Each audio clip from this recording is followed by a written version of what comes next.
Une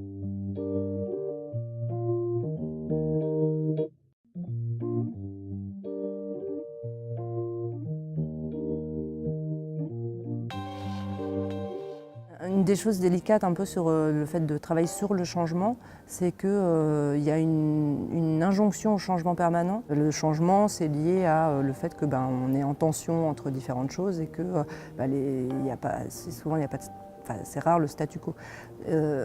Mais dans cette histoire de changement permanent, qu'on voit, c'est qu'il faudrait un changement dans lequel il n'y aurait pas de conflit. Et ça, c'est en fait impossible sociologiquement parlant, c'est-à-dire on change parce qu'il y a cette tension et qu'on est en tension, on est en conflit. En fait, le conflit, c'est extrêmement intéressant et ce qui est intéressant, c'est de le mettre en discussion et de le mettre en débat et de dire tiens, donc on n'est pas d'accord et donc qu'est-ce qui se passe quand on n'est pas d'accord et pourquoi est-ce qu'on ne serait pas d'accord? Est-ce qu'il faut être d'accord à tout prix? Et donc, pareil, l'idée d'arriver à une vision, c'est pas d'arriver à un consensus mou, c'est de se dire voilà, en fait, avec tous ces désaccords, qu'est-ce qui ressort d'intéressant et sur la façon dont on pourrait se projeter. Les approches orientées changement, c'est une terminologie qu'on a mis en place, on a voulu tester, nous, en fait, une famille de méthodes qui sont orientées vers le suivi du changement. Et l'idée de ces approches-là, c'est de travailler vraiment sur les acteurs qui sont sur un territoire ou dans un environnement particulier autour d'un projet en général. Et c'est de se dire finalement ces acteurs à quoi ils pourraient contribuer comme changement dans leur contexte et comment est-ce qu'on peut essayer d'identifier vers où on veut aller et quelle direction on donne à ces changements et en même temps garder un côté très opérationnel, c'est-à-dire comment on peut mettre en œuvre une dynamique de changement au quotidien. L'idée principale, c'est aussi qu'on est sur des démarches assez participatives pour essayer justement de travailler sur les gens qui font l'environnement du projet et avec eux, avec leurs organisations et de se dire finalement ensemble vers où on pourrait porter notre action.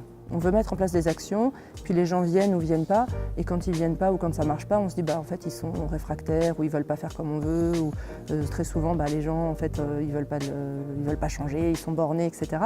Et c'est aussi de se dire pour pouvoir travailler les uns avec les autres, il faut regarder quelles sont les logiques des gens et quel sens ils mettent derrière leurs actions et pourquoi ils n'ont pas envie de faire changer ça ou pourquoi ça évolue pas comme on voudrait alors que nous on est convaincus que ça devrait évoluer comme ça. Et donc s'orienter vers les acteurs, c'est s'ouvrir à une compréhension différente des choses. On est chacun porteur de sens, on est des êtres sensés en fait, donc on renonce difficilement au sens qu'on met derrière les choses. Du coup, quand on confronte les sens ou les logiques différentes, ça prend du temps de s'ajuster.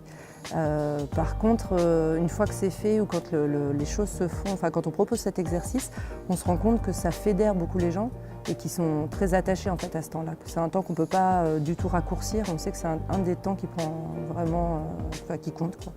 Et comment on fait? En fait, on propose aux gens de travailler souvent par petits groupes ou en binôme au départ pour se raconter, pour eux, si ça marchait, leur projet, quelle serait la situation à laquelle on aboutirait. Et donc de dire simplement, tiens, si le territoire était plus écologique, ou tiens, si cette histoire d'économie circulaire marchait bien, qu'est-ce que ça donnerait comme un peu image idéale? Alors la difficulté, c'est de ne pas être complètement utopiste, mais de se dire, finalement, moi, ce que j'aimerais, c'est ci ou c'est ça, c'est qu'on arrive à tel endroit. Et en fait, quand on se parle assez simplement, de façon concrète, on ouvre des discussions qui sont plus des choses qui sont moins dogmatiques, et qui sont plus de la discussion sur le résultat qu'on voudrait atteindre visible.